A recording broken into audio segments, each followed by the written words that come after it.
좋으신 주님께서 주시는 위로와 평안과 새롭게 하시는 은혜가 성도 여러분과 함께하길 바랍니다. 저희가 만약 한국에서 살고 있다면 오늘 교회보다는 가족들과 함께 있었을 시간일 것입니다. 이틀 뒤에 음력으로 설날이기 때문에 지금 한국의 친족들은 가족들을 방문하고 있었을 것입니다. 그래서 지금 이 시간 기쁨의 잔치를 준비하는 시간이 되고 있을 것입니다.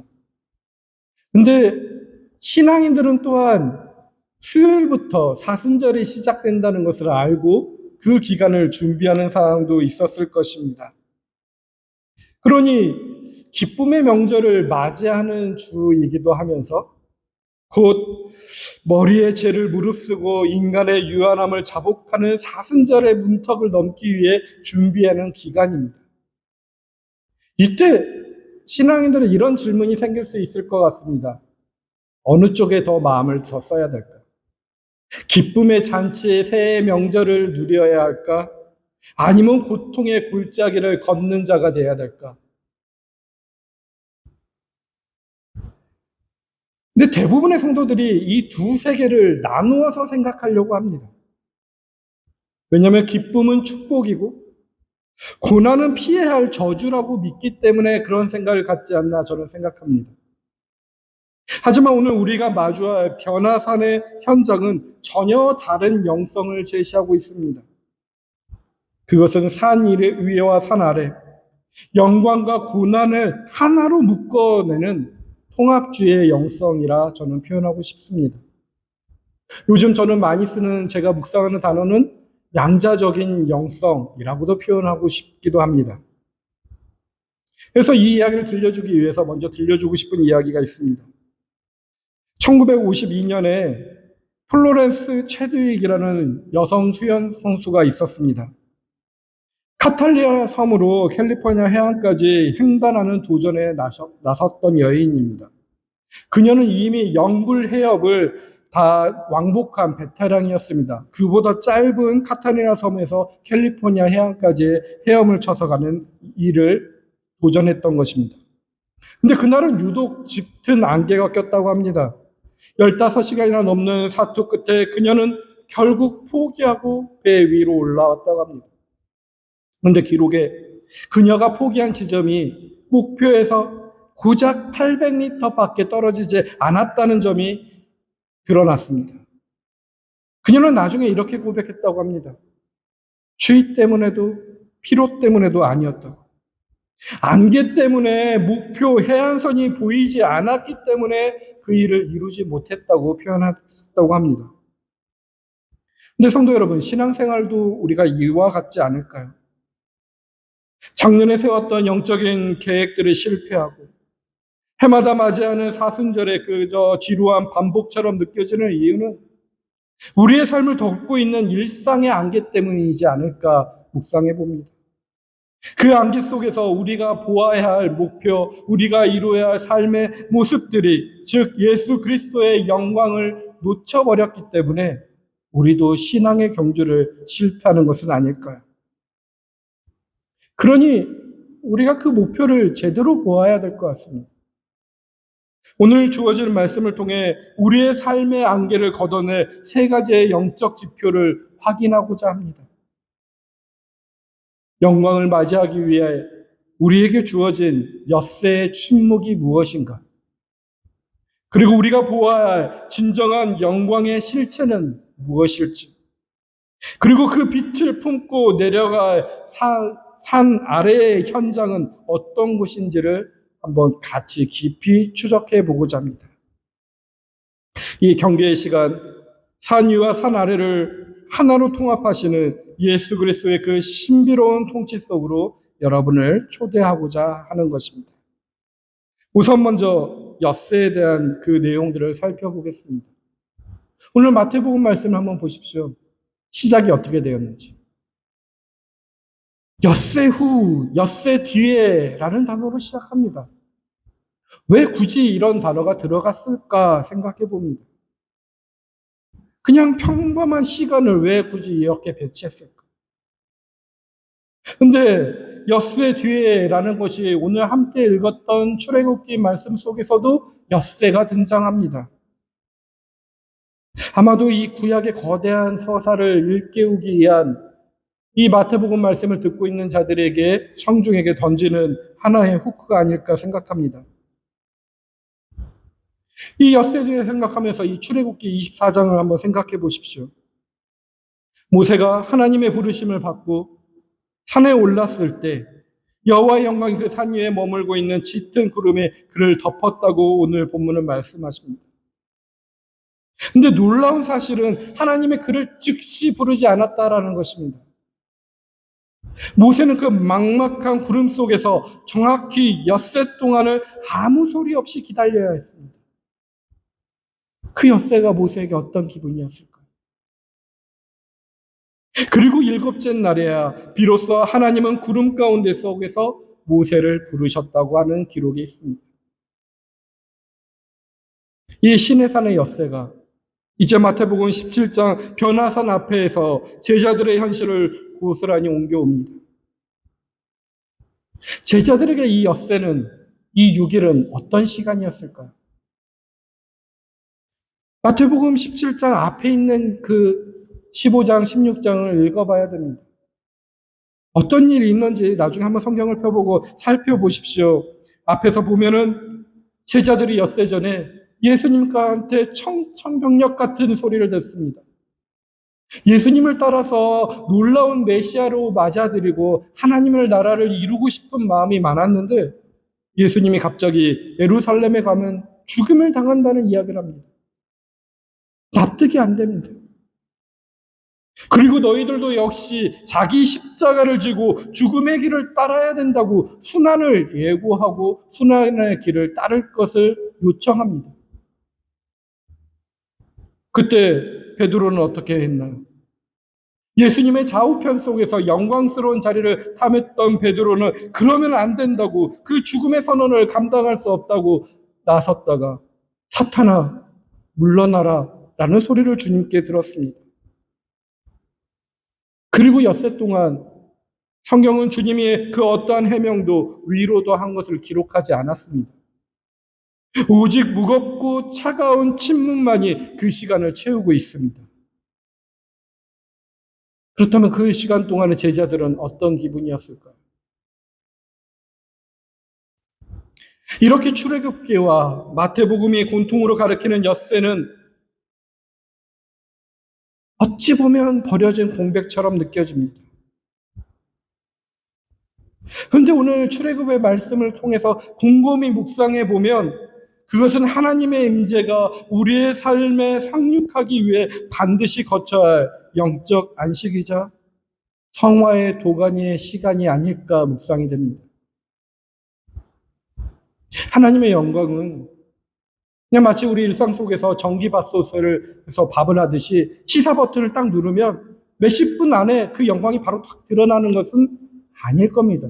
여러분도 그러한 영광을 경험해 보지는 않았을 것입니다.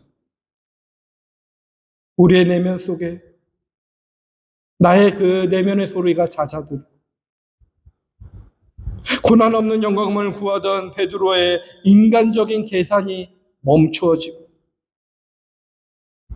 내 뜻이 아니라 하나님의 뜻이 이루어진다는 고백 속에서 기다려야 하는 그 엿새의 침묵이 있을 때 비로소 우리의 영혼의 변화선의 광채를 목도할 그 순간에 이르지 않나 생각이 듭니다. 이 서사는 오늘 우리들 성도들에게도 자연스럽게 스며든다고 저는 묵상이 됩니다. 우리 매년 새해가 되면 다짐을 합니다. 2026년 1월 1일에도 여러분들 새해 다짐을 했을 것입니다. 그런데 그것들이 다 어떻게 됩니까? 거의 대부분 작심삼일로 끝나고 실패를 맛봅니다. 매년 사순절을 맞이할 때는 또한 어떠한가요? 비슷합니다. 올해는 정말로 변화된 삶을 살아봐야지.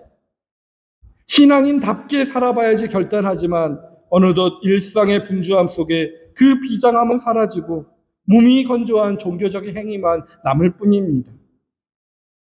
근데 이 반복되는 실패와 지루한 일상이 저는 우리 삶의 엿새라 생각됩니다.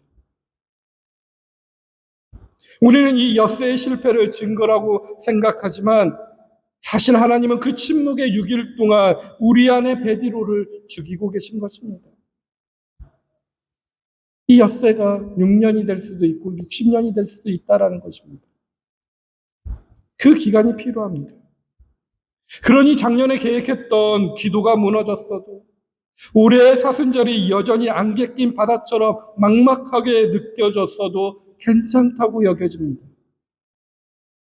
그 막막함이 바로 여러분이 지금 변화산의 문턱에 와 있다는 증거이기 때문입니다. 안개 속에서도 해안선이 거기 있음을 믿고 팔을 내젖었던 체드윅처럼 우리를 덮고 있는 이 엿새의 구름 너머에 변화산의 영광이 이미 실제하고 있음을 믿어보십시오. 믿지 않으면 어떻게 되나요? 체드윅이 800m 전에서 그 수영을 포기했던 것처럼 우리의 믿음이 사라질 때 우리는 계속해서 엿새의 시간을 반복해야 하는 삶을 살아야 되는 것입니다. 하지만 믿으면 어떻게 될까요? 이 기다림과 침묵의 시간을 정직하게 통과하면 오직 예수의 음성을에만 귀를 기울이는 자가 될 것입니다.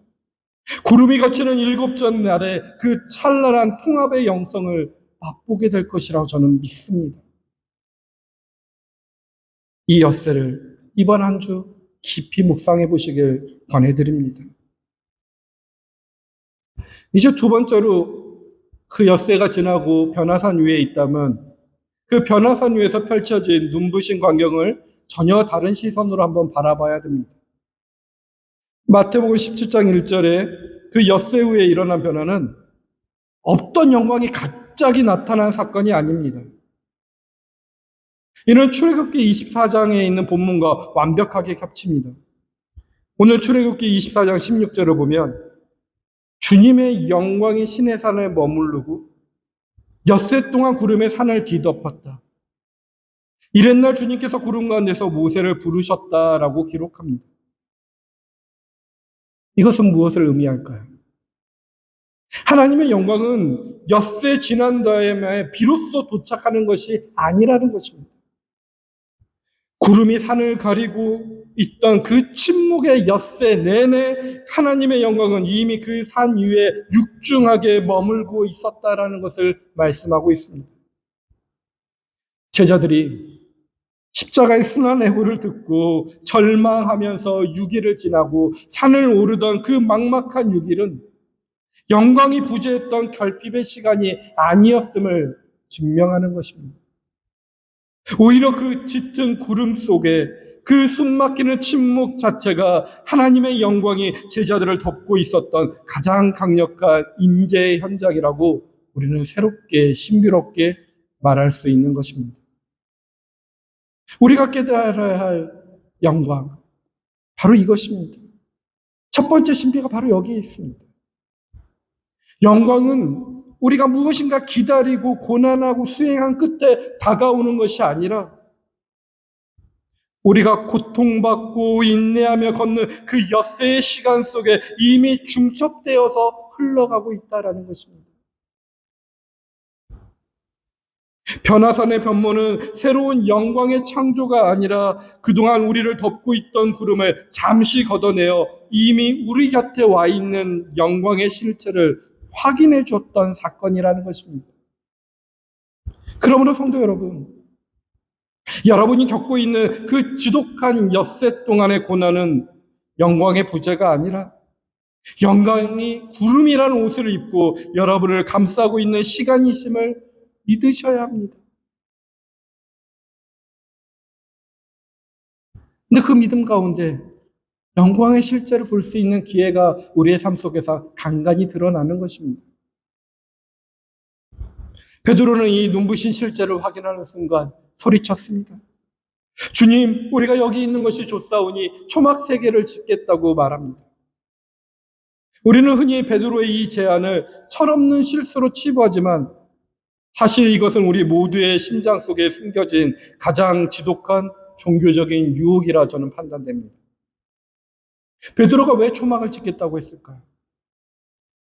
그거는 빛을 보고 단순한 감격에서의 이유도 있겠지만 그냥 구별되고 싶은 마음, 그동안 엿새 동안 불안했던 마음에서 도피하고 싶었던 방어가 아니었을까 생각됩니다. 영광을 이 산 위에 가두어 두고 산 아래의 그 비참한 순한 예고와 사탄이라고 칭해졌던 자신의 삶 속에서 벗어나 그 현실은 저 아래에 버려두고 싶은 분리와 격리의 그 본능이 베드로에게서 나왔던 것은 아니었을까요? 베드로는 영광과 고통이 하나로 중첩되어 있다는 사실이 괴로웠을 것입니다. 견디기 힘들었을 것입니다. 엿새 전에 들었던 그 소름 끼치는 십자가의 이야기를 이 찬란한 빛으로 완전히 덮어버리고 싶었을 것입니다. 그가 지으려고 했던 초막은 주님을 위한 안식처가 아니라 산 아래의 고단한 삶으로부터 자신을 보호하기 위한 종교적인 방어벽이었던 것입니다. 주님, 십자가는 저 아래에 두고 우리는 이 빛나는 초막 안에서 영원히 안주해 봅시다. 이것이 오늘날 우리들의 모습이 아닐까요? 우리는 은혜의 자리에서 초막을 지으며 내가 생각하는 고통과 결핍에서만 교묘하게 벗어나려고 합니다. 영광을 도피처로 삼으려는 이 안일함이야말로 하나님의 통합적인 통치를 거부하는 인간의 오만이고 교만입니다. 그런데 베드로가 이렇게 자신의 설계대로 영광을 박제하려고 할 때 그것을 막 멈추고 하나님은 즉시 개입합니다. 베드로가 이야기가 끝난 다음에 이야기하지 않았다고 합니다. 즉시 개입한 모습입니다. 그의 말이 끝나기도 전에 호련히 빛나는 구름이 그들을 다시 덮으며 하나님의 엄중한 음성이 들렸습니다. 이는 내 사랑하는 아들이 내 기뻐하는 자니 너희는 그의 말을 들으라 말씀하십니다. 이 음성은 베드로가 지으려고 했던 그 초막, 영광만을 따로 떼어내어 안주하려던 그 종교적인 안식처를 단번에 허무는 종교적인 거룩한 중단의 선언입니다. 영광이 이미 엿새의 고난 속에 상륙해 있음을 안다면 이제는 그 신비에 취해 멈추어 서는 것이 아니라 그 영광의 주인이신 그리스도의 말씀을 듣고 그분이 가시는 십자가의 길을 묵묵히 동행해 보라는 준엄한 명령이었던 것입니다. 제자들은 그 압도적인 명령 속에서 그 권위 앞에서 두려워하며 땅에 엎드려집니다. 모든 환상이 사라지고 오직 공포만이 남은 순간 마태복음은 우리에게 아주 특별하고 세밀한 장면 하나를 보여줍니다. 예수께서 다가와서 손을 대시고 말씀하셨다고 합니다. 다른 복음서에 없는 표현입니다. 그리고 일어나라, 두려워하지 말아라 말씀하십니다. 이 손길, 어떤 손길인가요? 방금 전까지만 해같이 빛나던 그 영광의 손이 이제는 두려움에 떨고 있는 제자들의 어깨를 만지는 평범하고 따뜻한 스승의 손이 된 것입니다. 구름이 걷히고 제자들이 눈을 들어 보았을 때 그 눈부신 광채도 모세도 엘리야도 모두 사라졌습니다. 성경은 그 장면을 오직 예수 외에 아무도 보이지 않았다는 것으로 표현합니다. 이것이 변화산의 영광의 진짜 절정입니다. 우리를 살리는 것은 화려한 기적이나 신비한 체험 그 자체가 아닙니다. 모든 이벤트가 끝난 뒤에도 여전히 내 곁에 서 계신 어제와 다름없이 평범한 모습의 예수 그리스도 그 한 분이라는 것입니다.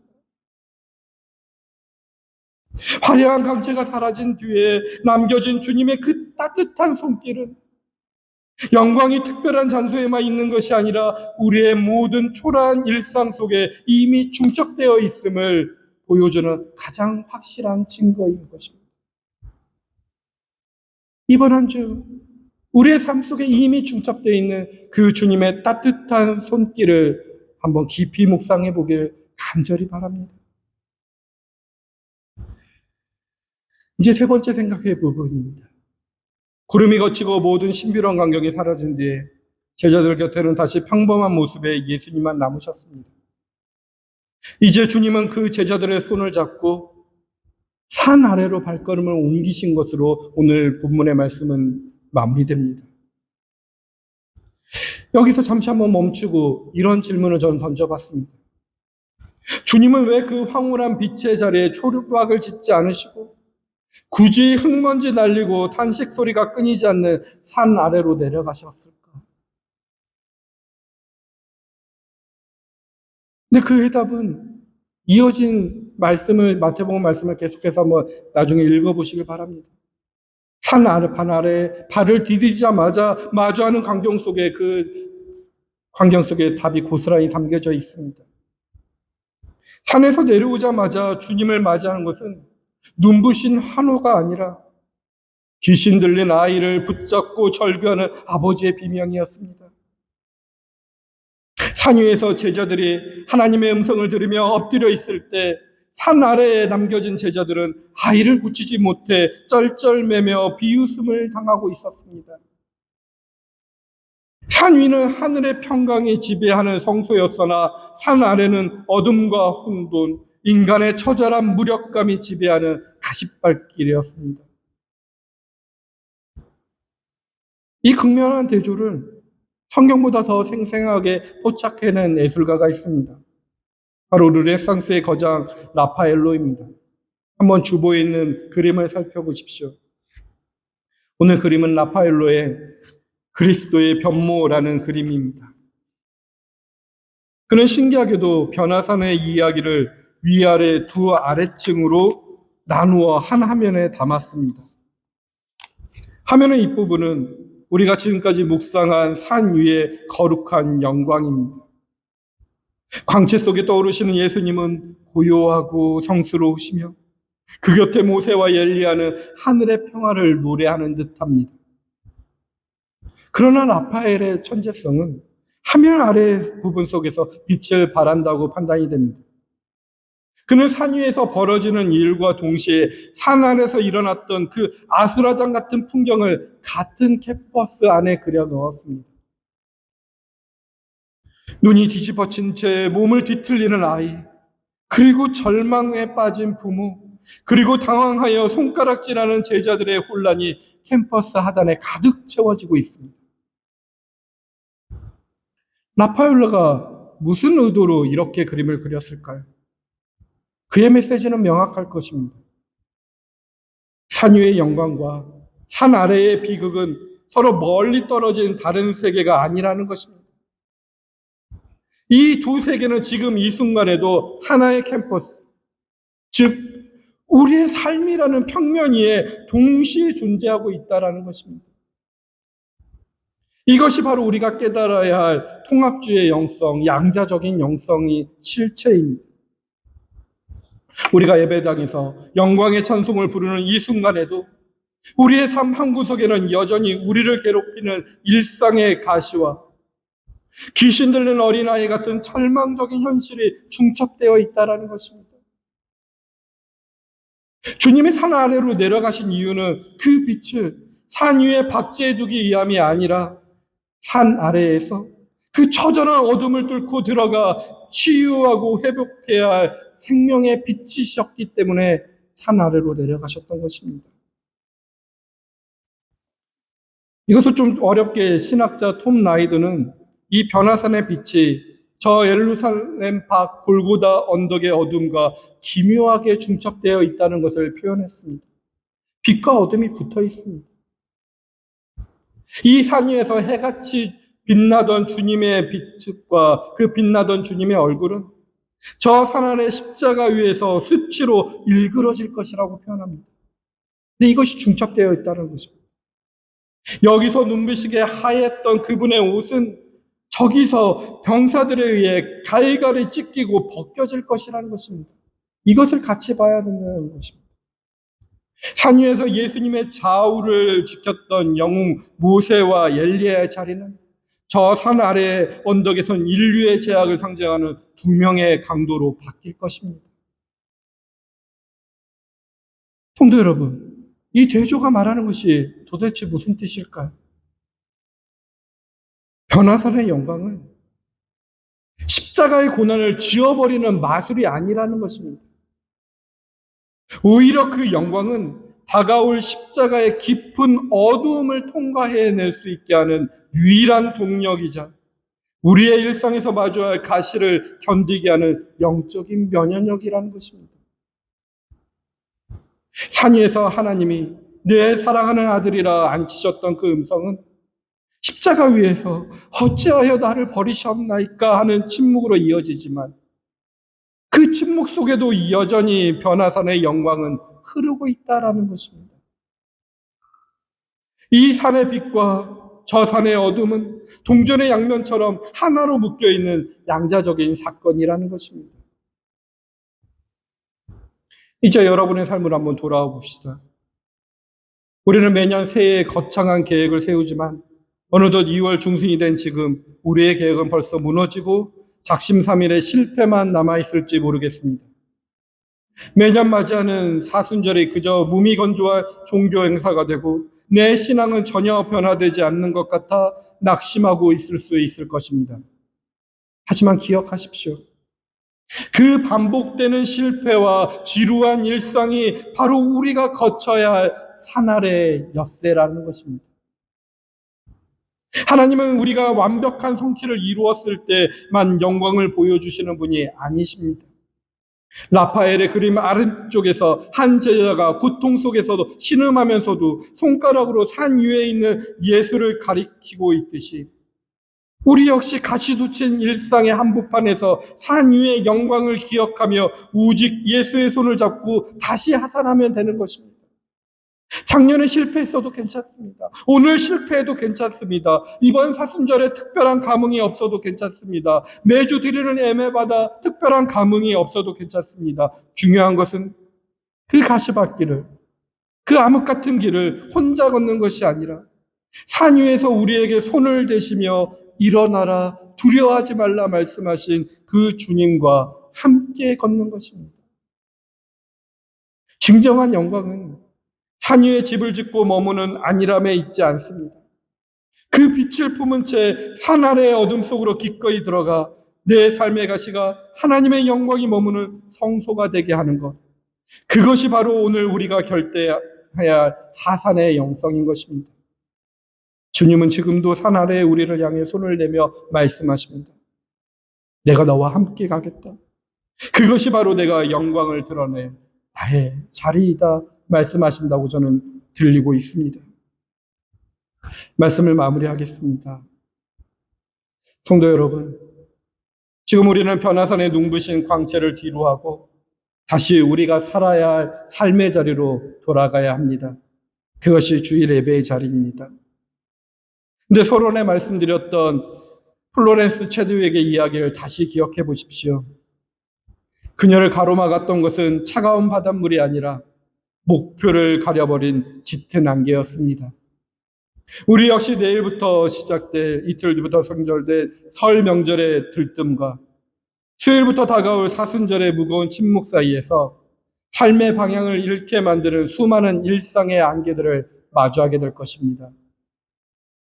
작년에 세웠던 영적인 계획들이 무너진 잔해 위에서 혹은 새마다 반복되는 사순절이 내 삶에 아무런 변화를 주지 못한다는 무력감 속에서 우리는 다시 엿새 후회라는 시간 앞에 서게 될 것입니다. 하지만 분명히 오늘 말씀 속에서 깨달은 점을 믿길 바랍니다. 우리가 겪는 그 지루하고 고통스러운 엿새의 시간은 영광의 부재가 아니라 하나님의 영광이 구름이란 옷을 입고 우리를 가장 밀도 있게 덮고 있는 임재의 현장이라는 사실을 믿으시기 바랍니다. 베드로는 그 영광을 산 위에 가두려고 했습니다. 고통과 수치가 기다리는 산 아래를 외면한 채 초막을 짚고 그 화려한 신비 속에 안주하려고 했습니다. 그러나 하나님은 그 안일한 초막을 구름으로 덮어 허무셨습니다. 그리고 모든 환상이 사라지고 떨고 있는 우리에게 남겨진 것은 해같이 빛나는 위대한 산이 아니라 우리와 같은 흙먼지를 뒤집어 쓰고 곁에 서 계신 평범하신 모습의 예수 그리스도 한 분이셨습니다. 성도 여러분, 우리가 사순절 기간 내내 붙들어야 할 실제는 바로 이것입니다. 우리를 살리는 것은 한 번의 짜릿한 영적인 체험이 아닙니다. 뜨거운 감동의 예배 한 번이 아닙니다. 모든 감동이 잦아들고 예배의 불이 꺼진 뒤에도 여전히 내 곁에 남아 내 손을 잡고 계신 오직 예수 그 한 분만으로 충분하다는 고요한 확신입니다. 그분은 우리에게 손을 대시며 말씀하실 것입니다. 일어나라. 두려워 말라. 내가 너와 함께 산 아래로 내려가겠다. 이제 우리는 라파엘로가 그렸던 그 현장의 그림처럼 혼동의 현장, 산 아래의 가시밭길로 당당히 입당해야 합니다. 예배 성소에 들어오는 것처럼 이 세상을 향해 그곳에는 여전히 귀신 들린 아이처럼 우리를 괴롭히는 문제들이 있고 우리의 무능력을 비웃는 세상의 시선들이 기다리고 있을 것입니다. 하지만 우리는 더 이상 예전처럼 두려워하고 도망치지 않을 것입니다. 왜냐하면 우리가 걷는 그 산 아래의 골짜기는 산 위에서 보았던 그 영광이 실제로 증명되는 가장 거룩한 성소이기 때문입니다. 태산을 넘어 험곡에 가도 우리 마음속에 비친 변화산의 햇빛은 결코 꺼지지 않을 것입니다. 산 위에서 빛나던 그 영광의 옷이 산 아래 십자가에서 찢기셨기에 그 찢어진 틈 사이로 하나님의 생명의 빛이 우리의 초라한 일상 속으로 흘러 들어올 수 있게 되었습니다. 여러분의 일터가, 여러분의 깨어진 관계가, 그리고 매번 실패하는 여러분의 연약함이 바로 그 빛이 머무는 자리가 될 것입니다. 이번 한 주간 설날의 기쁨 속에서도 그리고 사순절의 고독한 침묵 속에서도 오직 예수의 손을 놓지 마시기 바랍니다. 내 몸을 찌르는 가시가 느껴질 때마다 그것이 나를 죽이는 가시가 아니라 산 위의 영광을 기억하게 하는 은혜의 이정표임을 고백하시기 바랍니다. 산 위의 영광을 품고 산 아래의 십자가를 지고 걷는 그 통합의 길이 바로 여러분의 삶이 되길 주님의 이름으로 축복합니다. 우리는 혼자가 아닙니다. 변화산의 주님이 지금 우리와 함께 산을 내려가고 계십니다. 이 고백을 하는 저와 여러분이 되길 주님의 이름으로 축원드립니다. 살아계신 하나님 아버지, 오늘 변화산의 장엄한 영광 앞에 저희들을 세워주시니 감사합니다. 우리는 그동안 우리의 삶을 덮고 있는 막막한 엿새의 안개를 보며 주님이 없다고 원망하기도 했습니다. 하지만 그 짙은 구름 속에 이미 주님의 영광이 육중하게 머물고 있음을 오늘 깨닫게 하시니 감사합니다. 우리가 겪는 침묵과 기다림의 시간이 사실은 주님이 우리를 덮고 계신 임재의 대기실이었음을 믿음으로 고백합니다. 주님, 그러나 베드로처럼 고통을 격리하고 안락한 초막 안에 안주하려 했던 우리의 이기적인 종교성을 용서하여 주시옵소서. 화려한 광채가 사라진 자리에 오직 평범한 모습으로 남아 우리에게 손을 대시는 오직 예수 한 분만으로 만족하는 은혜를 허락하여 주옵소서. 그 따뜻한 손길을 의지하여 이제 우리는 비명이 가득한 산 아래에 가시밭길로 당당히 내려가고자 합니다. 주님, 새해를 맞이하여 다시 세운 결단들이 작심삼일의 실패로 끝나지 않게 하시고 이번 사순절의 여정이 우리의 삶의 가시를 하나님의 영광이 머무는 성소로 바꾸는 거룩한 성화의 시간이 되게 하여 주시옵소서. 산 위의 빛을 품고 산 아래로 치유하시는 제자의 삶을 살아가게 하실 주님을 찬양하며 우리 주 예수 그리스도의 이름으로 기도합니다. 아멘.